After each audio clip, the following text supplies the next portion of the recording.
আমি আর কিছু কইতাম না। নমস্কার। আমাদের আজকে এই সাপ্তাহিক হাট বাজার বার উরমাই এবং কলমখেল বসন্তবাড়ি তেলগাছলাই সাইডটা বিস্তীর্ণ এলাকা নিয়ে আমাদের হাট বাজার আজকে শুরু হয়েছে। বিগত দিনে এই বাজারটা সমস্ত পরিকাঠামো থাকা সত্ত্বেও বাজারটা জাঁকজমক হয়নি বা বাজারটা সেভাবে পরিচালনা হয়নি। আজকে আমাদের বিজেপি সরকার আসার পর আমরা অনেক চেষ্টা করে এমএলএর বিদ্যুৎ আপনাদের সহযোগিতায় আজকে বাজারটা পুনরায় চালু হচ্ছে। তো আপনাদের মিডিয়ার মাধ্যমে আমি এই মহকুমা তথা এই রাজ্যের সমস্ত অংশের মানুষের কাছে অনুরোধ থাকবো, সমস্ত ব্যবসায়ীবৃন্দ, ক্রেতা বিক্রেতা যাতে এই বাজারে আসে এবং এই বাজারটাকে এবং এই এলাকার উন্নয়নের সাথে সবাই যাতে সহযোগিতা করে।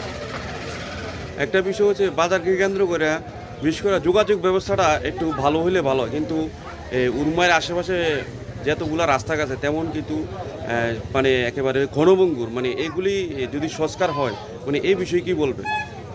আসলে আমাদের মেইন যে সড়কটা মেলাগড় থেকে উরমাই বাজার আসার যে মেইন যে সড়কটা, এই সড়কটার কাজ চলছে। আশা করি আগামী কয়েক মাসের মধ্যে একটা কাজ সম্পূর্ণ হবে। যদি আমাদের এই রাস্তাটা সম্পূর্ণ হয়ে যায় তাহলে যোগাযোগ ব্যবস্থা খুব ভালো হবে। বাকি যে রাস্তাগুলো আছে সব রাস্তায় ঠিকঠাক আছে।